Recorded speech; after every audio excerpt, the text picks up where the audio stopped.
Hi guys, and welcome to this video on the full moon in Cancer that happens on the 27th of December 2023. Thanks for joining me. It's a pleasure to be with you today. So if you're in my time zone, which is in Europe, Central European time, this happens at 1:32 in the morning. If you're west of Europe in North or South America, it'll happen in the evening on the 26th of December. And if you're east of Europe in Asia, then it'll happen later on in the day on the 27th. So the chart you see next to me here, that's a snapshot of the sky at the moment this full moon is going to take place. I'm going to analyze the chart to see how the planets interact with each other, what signs they're in, and what energy that creates for all of us. But I'm going to do this a little bit differently, the same way I did the weekly horoscope a bit differently. I'm also going to look at the houses once I've covered the natal chart here. And what that means is I'm going to have a look at how the full moon impacts particular areas of your life for each one of the signs of the zodiac. So I'll go through Aries, Taurus, Gemini, Cancer, and so on at the end of this, just to give you an idea of what particular aspect of your life is going to be impacted by this and how you can work it to your advantage. So I'm a Virgo myself.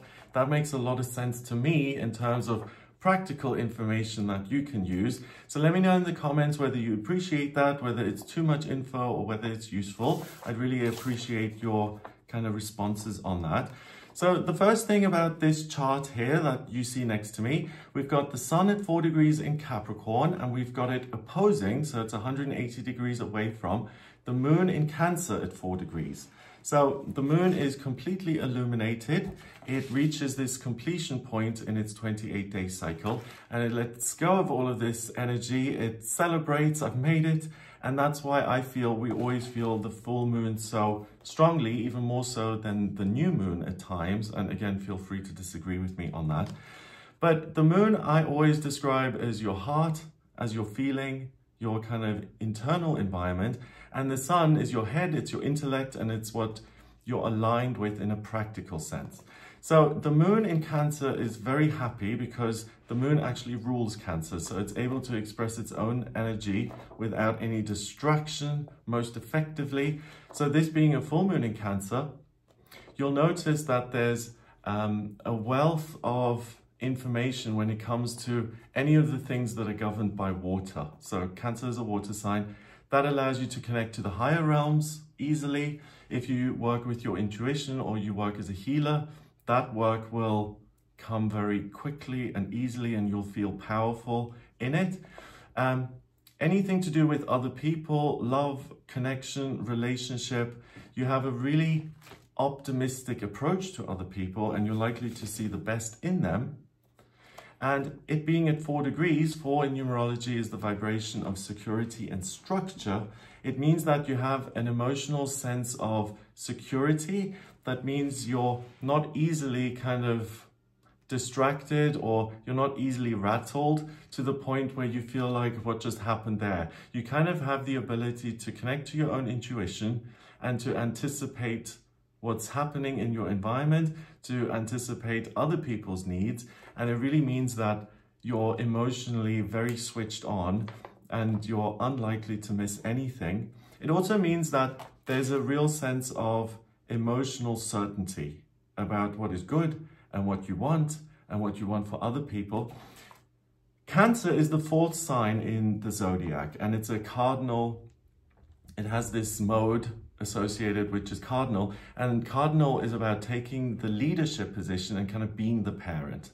So the moon in Cancer here allows you to immediately identify what a situation needs to make it more harmonious and to create a greater sense of well-being for yourself and for other people. The opposition then with the sun at 4 degrees in Capricorn, if the sun is what empowers you and what you're kind of striving towards on a conscious level, you can also align it with your solar plexus chakra, which is at the center of your system. It's what gives you energy and drive and motivation. With it being in Capricorn, Capricorn is an earth sign and is the sign of the worker. It really is a very positive kind of placement. And by the way, happy birthday, Capricorns. It kind of gives you access to this way of thinking which says, do you know what, if I want a situation to go well, then I'm going to look at how much I'm contributing and how much work I'm doing to make it a good situation for myself and everyone else.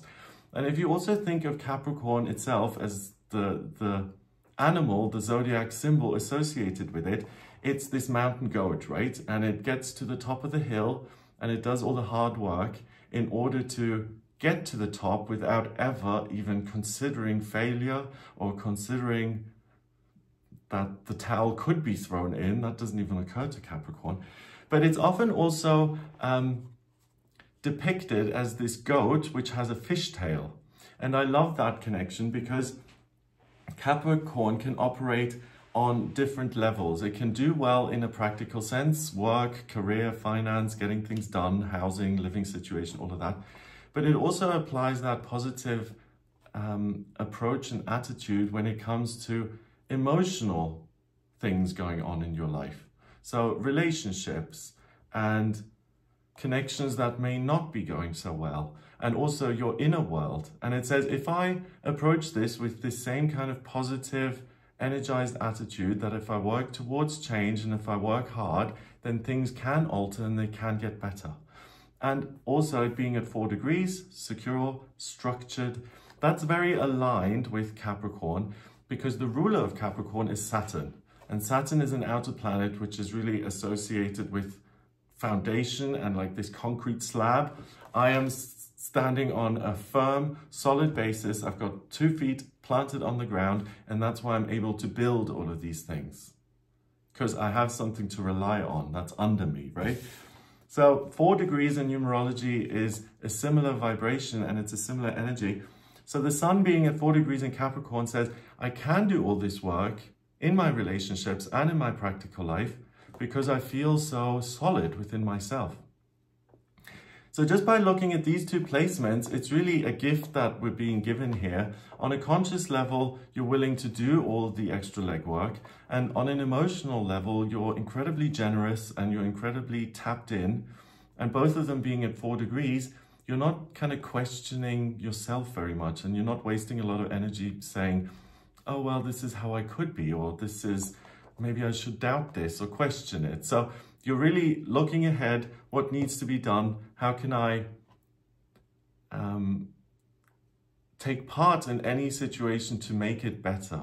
And ultimately what I'm trying to express is that you have this very constructive sense of self and you're very, big word alert, kind of magnanimous towards all your circumstances, the people in your life, and you're really going to try and make things better for yourself and others. Then also we have Mercury in Sagittarius. Mercury is the communication planet that is in retrograde at the moment, so it appears to go backwards, and that is 9 degrees away from the sun. So Mercury is at 25 degrees in Sagittarius. Each house in the chart has 30 degrees. The sun is at 4 degrees in Capricorn. So even though they're not in the same sign, they're 9 degrees away from each other, and I would count that as a conjunction. I use 10-degree orbs when I read charts like this. So Mercury in Sagittarius allows you to kind of look much further ahead than Mercury usually would. So my future, what is it that I'm interested in? What do I want to pursue in my life? And 25, 2 and 5 is 7. That in numerology is the mind and creativity. So that in itself, if we're ignoring the retrograde for a second, would say I'm open-minded and I'm able to really play the tape forward and I can kind of anticipate what is coming next and what I want to look at and how I want to use my energy in order to realize my life purpose. But I would argue that the retrograde is even better because the good thing about a Mercury retrograde is that it allows you to kind of see things with a fresh pair of eyes and to say, hey, if I step back from the situation a little bit, rather than just galloping ahead, then I can get even more ideas that would inform my decisions moving forward. And maybe it's okay for me to just take a break here and to assess and to kind of connect with myself and to say, what is it that fires me up? The downside of Mercury retrograde is that communication and transportation can become a little bit more challenging. So just as a tip here, I would say, if you're spending time with family or with friends around this time of year, then make sure you just plan in a little bit of extra time for any of those things that involve communication or transportation. So if the taxi doesn't show up or shows up late, then it's not such an issue because you planned ahead for it. Or if you're sending emails or you're waiting for things to arrive, then if you kind of approach those things saying, well, maybe it will be a bit delayed, then it will be less frustrating if it actually does come to pass. So I think the way to manage that is to allow yourself to be patient with your plans for the future, and also allow yourself to be patient with practical things going on and not expecting them to run exactly on schedule. To be generous with that. Mars is the planet of masculinity and drive, and that's next to Mercury and the Sun. So it's 11 degrees away from the Sun. Let me just check. Yep. So that's technically no longer a conjunction, but it's near Mercury and near enough to both of them to kind of influence them as far as I'm concerned. Again, if you disagree with me, please let me know in the comments. Mars is the red planet of drive and ambition and what I want now. And it rules Aries, which is the first sign of the zodiac. It's a fire sign. So it's in Sagittarius here, which is also a fire sign. So I feel that it's very happy in that placement. And it says, of course, I can achieve all of these things in future. 23, 2 and 3 is 5. That in numerology is about freedom. So there's this amazing sense of Mercury allows me to look ahead. Mars gives me this optimistic kind of approach that says, okay, yes, I am making plans. I'm not galloping right now, but I'm considering things. And I'm going to plan all of those things with this wonderful strength of optimism. So even the most challenging hopes and dreams that I want to accomplish for myself now seem attainable. And I actually think that this is another gift that we're being given here during this full moon in Cancer, because it's not overconfidence, but it's an approach that allows you to realize even the things that under normal circumstances you would dismiss as being impractical or unlikely. I mean, I'm sure you know people in your life who've done things which seemed unlikely or impractical. And I think it could be argued that those things weren't just about good luck, that a part of that could have also been that person's approach saying, I can achieve the impossible. So I'm really interpreting this as you get this wonderful kind of insight and ability to kind of plan your future that looks at the best parts of who you are and looks at your external environment as being more of a guideline rather than a rule. And I feel that if you make plans for the future here during this full moon in Cancer, you're kind of extending that nurturing kind of parental energy to yourself, and you're giving yourself a pep talk basically. And we all need a pep talk once in a while. So if you're someone who doesn't have the support of a lot of other people around you, if anything that you do is really down to whether you have the belief or not, then this is a great time to step back a little bit and to say, actually, I can do this, and I'm going to make the plan, and then I'm going to test it out and see how it works.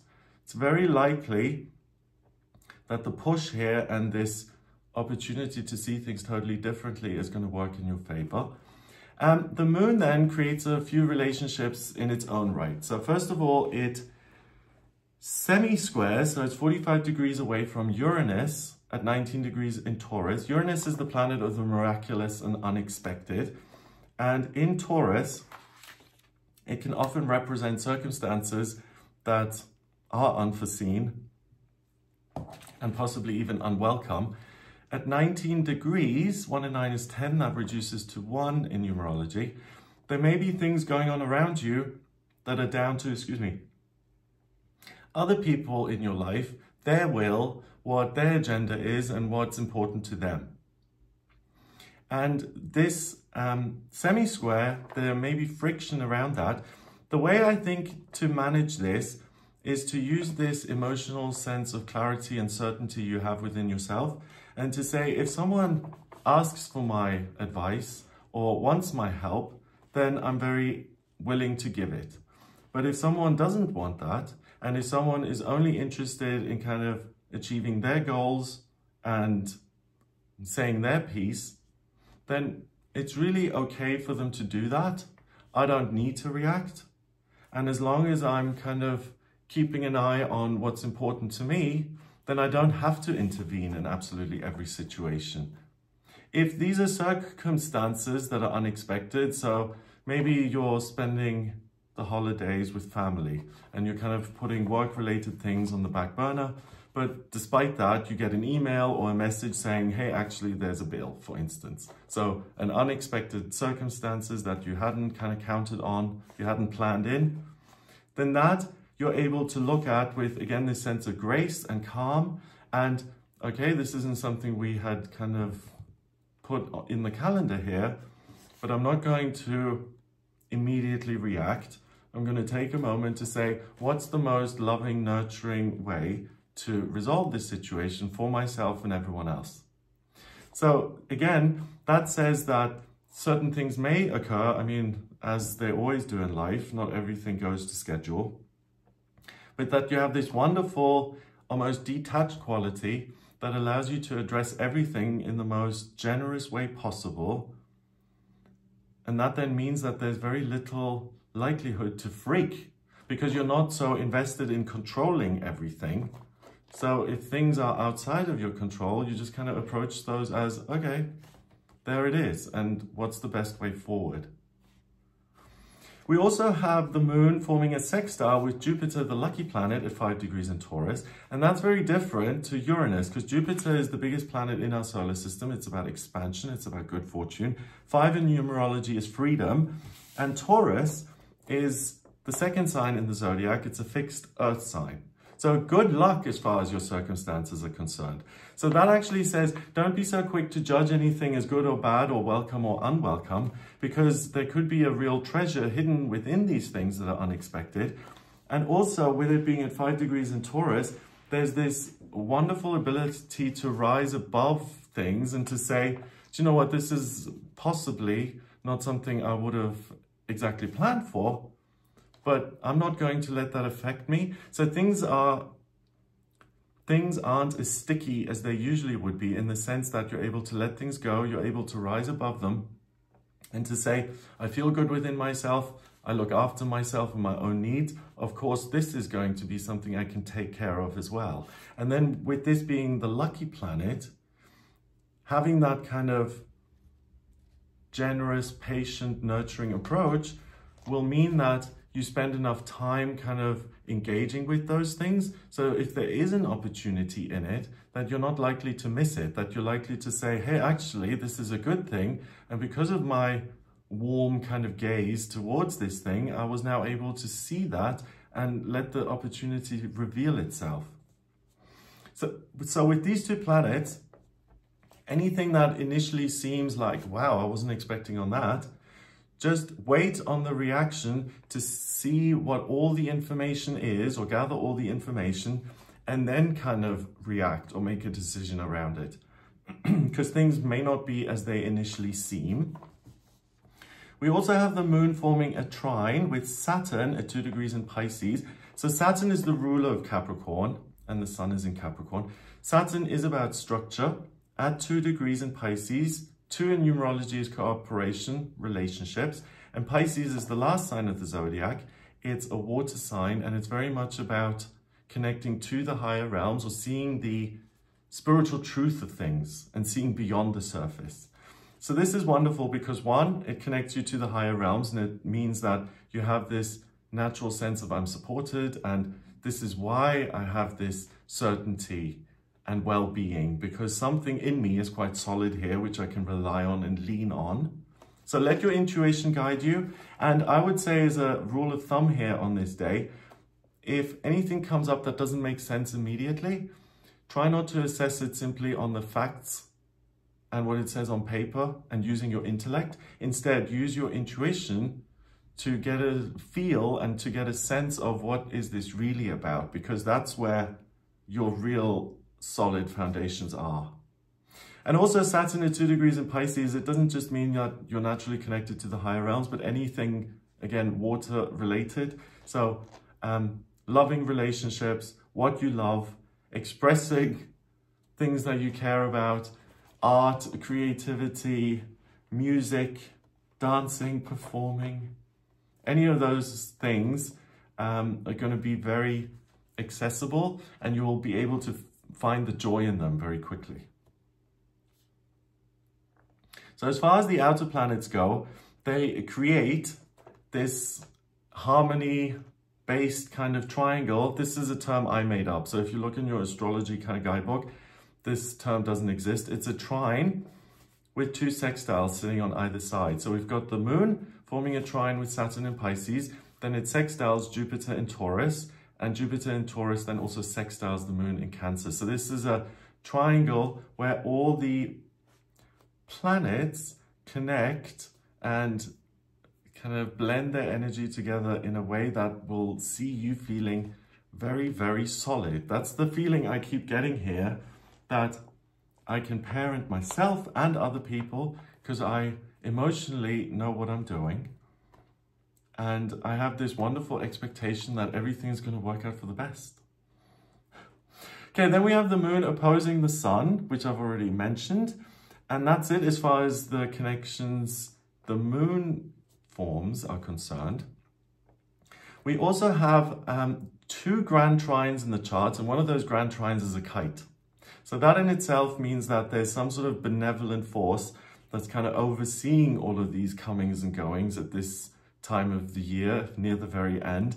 It's almost like an astrological Christmas, because there's a sense of what's associated with Christmas? The season of, I can't remember what the catchphrase is, but it's goodwill for all people, that kind of energy. So the first grand trine, a grand trine is the big blue triangle that you can see at the center of the chart here. It's made up of 3 trines. The first one is the midheaven in Cancer, 27 degrees. That trines Venus in Scorpio, 26 degrees. And that then trines Neptune at 25 degrees in Pisces, which trines the midheaven in Cancer. First big blue triangle. So this is an area of real talent. In water, it means that the big talent is that on an emotional level, you are connected. You can get creative around what's happening and see alternatives, but you're also able to get to the root cause of what's happening and kind of nail that. And rather than kind of expressing that in an uncharitable way, you're able to see this, you're able to find a way forward with any emotional truths that are realized in a very loving way that allow you to express things in, almost, I'm struggling to say this because the words are eluding me. If you have any relationships going on with people, places, or things in your life, and on an emotional level, you understand this is what's really happening. Without imposing yourself, you're able to find the words and the way to express your truth in a way that's going to be received as very loving and compassionate by the other person or by the thing. So if that's another person, you feel their pain and you find the right words to put them at ease. Or if it's your environment, you see what's missing and you go out into the garden and you plant things in a certain area to make the whole environment seem more loving and nurturing to you. The other grand trine is in Earth. It connects Jupiter in Taurus, Black Moon Lilith in Virgo, and the Sun in Capricorn. So this is another big talent. This one is in Earth. So both of these grand trines are in feminine elements, water and earth. You're receptive to emotional, spiritual truths, and you are very unlikely to miss those. And then you're also able to receive practical news, circumstances, and you're able to look at those in a way that maintains your freedom, that doesn't cause instant panic. You give yourself time to assess things as they truly are, and then the outcome is very likely to be, okay, this is the situation and this is the work I can do in order to find the best way through it, forward, or to resolve things. So again, this is really amazing. I mean, you know, in terms of just the dates, a lot of people are still going to be around others who they don't usually see at any other time of the year. And if that's ever difficult for you, or you kind of feel like, oh, you know, I'm gonna really have to behave well and make sure that everything goes well, that kind of energy and that kind of approach to the situation, you're going to do incredibly well, because everything is solid, you're patient, you're considerate, and you have a very positive attitude. So nothing is going to throw you for a loop, or it's very unlikely that it does. And even if things are unexpected, you approach them in the most professional, consistent way. There's no entitlement here. There's nothing like, oh, this is me, so things should be easier, or people should reach out to me more. There's no shoulds and oughts. It's like, I accept the situation for what it is. Let's look at what I can do about it, and then let's do it. And just from my perspective, listening to what I'm saying here, I would be very willing to work with someone like that, who takes a situation and faces it head on, than someone who's much more likely to complicate it and say, well, this isn't even happening, so like denial, or it's got nothing to do with me, so I don't want to get involved, or it depends, you know, that kind of thing. So things are very straightforward, and the reaction is very understated and calming, soothing, yes. So this second grand trine then has two sextiles sitting on top of it, and that then takes the grand trine and turns it into a kite. And that's what I was saying a moment ago about this having some sort of otherworldly presence, because a kite is a talent that's so strong that it kind of takes on a life of its own. So it's a presence in its own right. And the grand trine in Earth is converted into a kite by having Saturn at 2 degrees in Pisces on top of it. And this again is that overarching kind of sense of, in spiritual truth, everything is okay, and I'm supported and loved and nurtured. And it then extends to, if I feel that way spiritually, then of course all of my practical circumstances and relationships are also a place where I can nurture and love them into becoming better, or into them becoming circumstances that I actually want and like. So you're able to take things that don't work for you, and through this brilliance that you're being given, you're able to take the actions that make those better, or you're able to transform them into things that work. Okay, then let's see, is there anything else? Yes, I mentioned that triangle of harmony. I'm just thinking out loud while I look at this. The grand trine, the other grand trine, kite. Is there anything else? No. That's it. Let's see, any of the other planets I left out? No, I've looked at the connections of the sun, as in the conjunctions, and then I've looked at the moon, the relationships that forms. I've touched on some of the outer planets. But for instance, I haven't mentioned Pluto and Chiron, because they don't directly connect with the moon. And I feel the things that directly do connect to the moon are the key things that will influence this full moon period. So the two other things I do want to mention though is that the strongest mode on this day is cardinal. Cardinal is about, I'm in charge, I'm the pioneer, I'm going to take control of the situation and make it happen. So that's that really positive can-do attitude.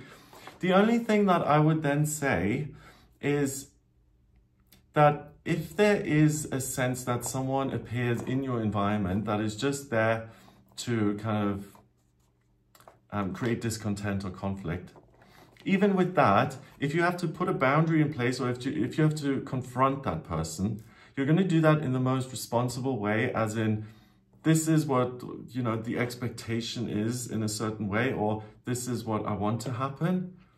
This isn't really working. And I'm clarifying that without becoming overly controlling or saying too much or becoming insulting or any of those things.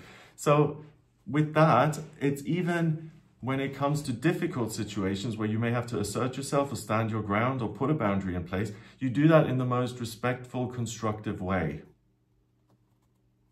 And you have this overall sense of, I am creating this sense of harmony, unity, and I may even find a way to turn that situation around.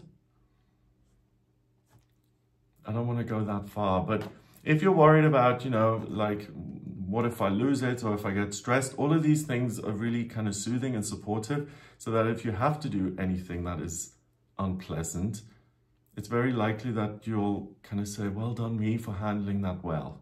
You know, we all have situations where we go into it and it's like, oh, that could have gone better.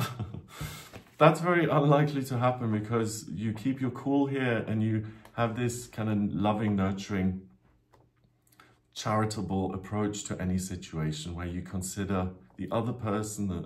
Okay, I think I've made that point. Strongest element is water, so that's really the thing, again, that is responsible, I feel, for all this unity, harmony, positive quality that deep down you feel you're taken care of. So it becomes much easier to deal with little annoyances, and it becomes much easier to create that positive, harmonious environment on an external level around you.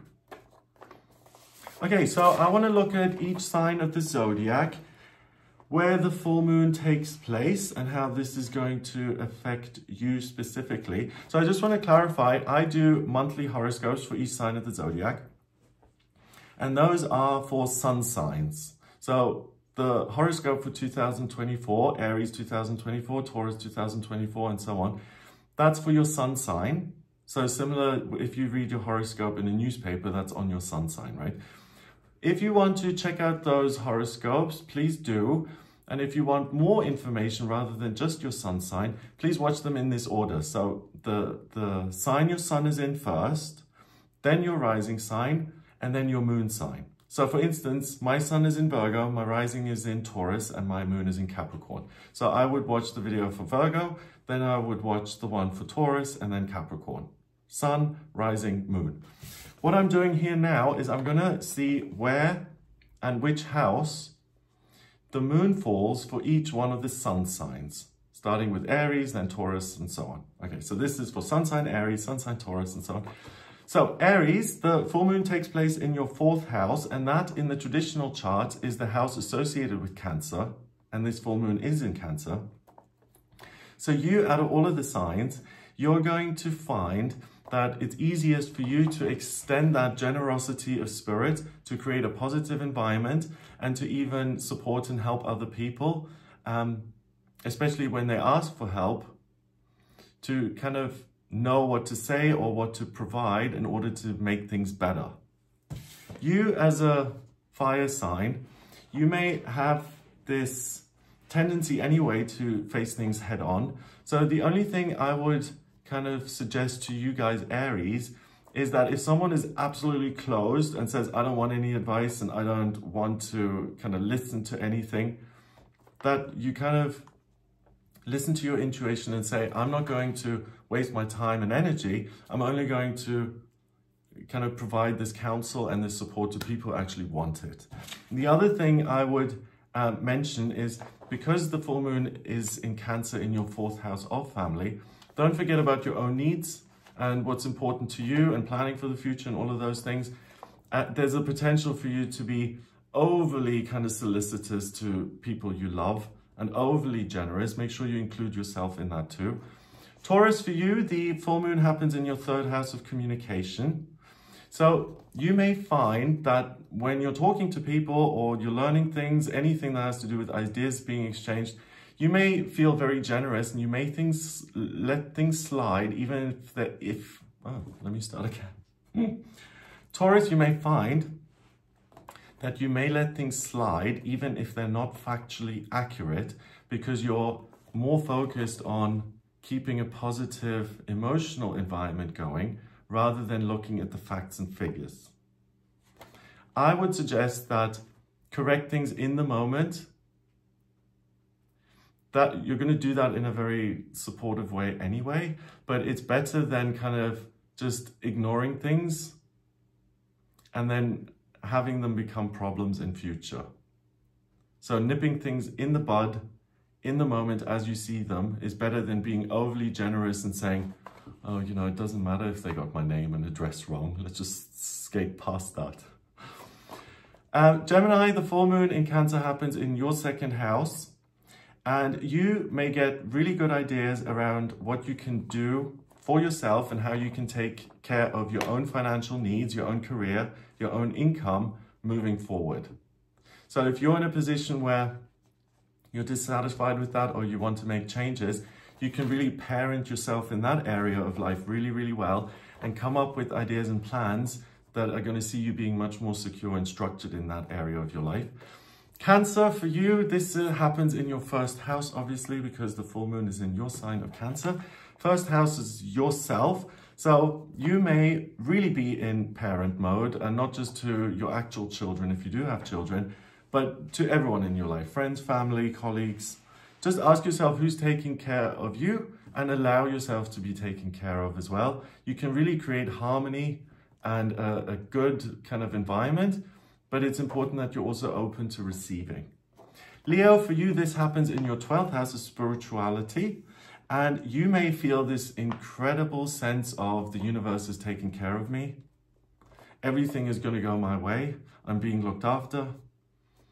And because of that, I feel powerful and optimistic and like I can do anything.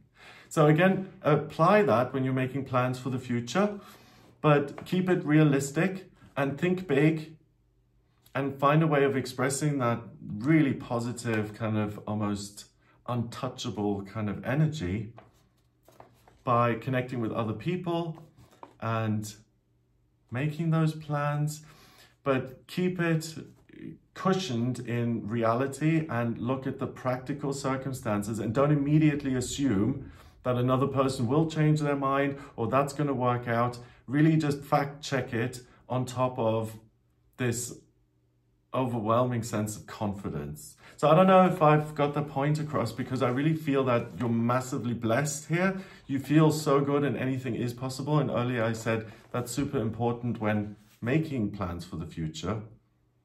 But I think you potentially can take it to an even greater level where things that genuinely, that could go either way, you dismiss as being set in stone. So just look at that and keep your feet on the ground, so to speak. Virgo, for you, the full moon in Cancer is in your 11th house.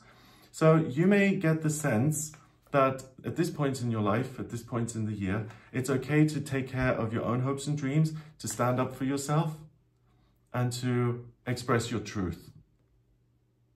Again, the only thing to watch out for to take this too far is if you've got friends or people you're close to and someone is treated in a way that you don't like, you may become overly righteous. So use this certainty and the permission to kind of look at how you can improve your relationships with other people, how you can manifest your hopes and dreams moving forward.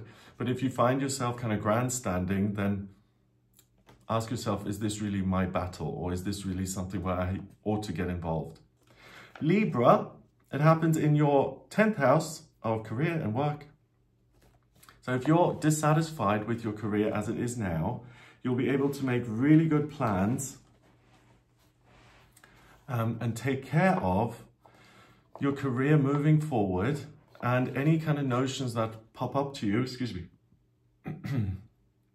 any notions that occur to you right now during this full moon in Cancer, this would be a nice thing to do for myself in order to improve my career, my everyday working life. Then really listen to that. It's very likely to work in your favor. Scorpio, the full moon in Cancer happens in your 9th house. So the willingness to make plans for travel, education, or overall how you can make your experience feel bigger and more enjoyable, like you're growing towards something that you're interested in.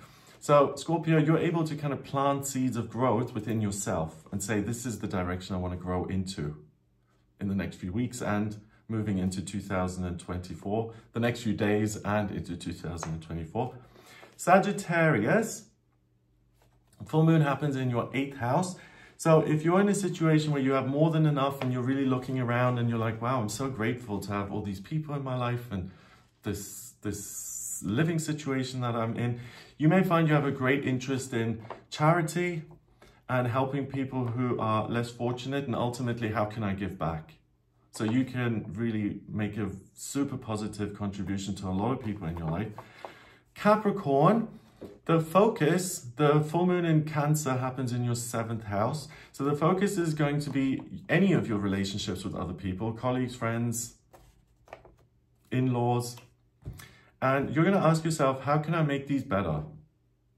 So for you, Capricorn, it's a great time to reconcile, to make peace, and to let go of the past and disagreements, certainly resentments.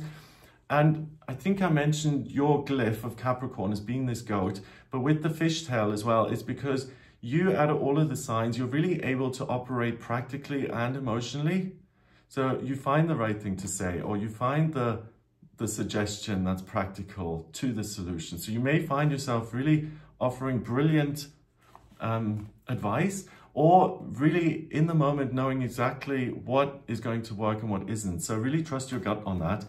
Aquarius, for you, the full moon in Cancer is in your 6th house, and you'll have the foresight to allocate time and to make concrete plans for what needs to come next in your life, so that you feel like you're looking at your future circumstances in a practical way, and you're honoring your own ideas and saying, this is what I'm going to do about them. Pisces, full moon in your 5th house. So you're focused on love and the things that you love, and children, and anything where really your heart feels like it's opening up and overflowing. So you'll really want to be around those you truly love. You're also going to be very patient and considerate with those you don't necessarily truly love. So you're someone who can really make a super positive contribution. And even if, out of all of the signs, I would say you're going to be very popular because you show up and you just spread this wonderful, cheerful energy. And even on a practical level, if things aren't exactly as they were planned, you're able to approach that with a very gracious way and make the best out of circumstances, because your approach is just so all-encompassing. Yeah. Okay, so that's what I get for you here during this full moon in Cancer. I hope it gives you an idea of what you'll be working with. If you would like a personal reading with me, please get in touch via my website. It's gregoryscott.com. On the front page, click on Book Your Reading to audio reading with me. In my personal readings, I draw up your birth chart the way I drew up this chart. I need your place of birth, date of birth, and time of birth. If you don't have the time of birth, then order a chart rectification with me, please. That's a process where I work out your time of birth. You send me 10 or more life events and I actually manually work it out, which is really useful because the chart changes every 4 minutes. So having the time of birth is really helpful when analyzing a chart. And then once I do have your natal chart, I can look at strengths, weaknesses, what's destined for you in work and communication, family relationships, love, everyday experience, travel, career, where you can really shift things around and influence them hugely. Also, in terms of what's coming up in future, I look at your progress chart, your transits, to look at future trends and areas where you're naturally supported and where things may be more challenging. And then if there are questions around moving or locations, I look at the astrocartography for that, and I can see which particular areas in the world have a particular impact on you specifically. So if you're interested in any of those things, please do get in touch with me for a personal reading. I also do the monthly horoscopes for each sign of the zodiac, the weekly horoscope with each sign, so check that out if you haven't. And also on my channel, I do a daily tarot reading, which is available to members of my channel. So if you've wondered where the daily tarot readings have gone, I still do those every day. I love them, but they are available to members. So if you would like to see those videos, please do consider becoming a member of my channel. It's a wonderful way to support me and to be part of that community that we've got there, and to obviously see the daily tarot readings. I hope this has given you an idea of what you'll be working with here during the full moon in Cancer. Have a great time. Happy holidays, happy new year, and I will speak to you soon. All the best. Take care.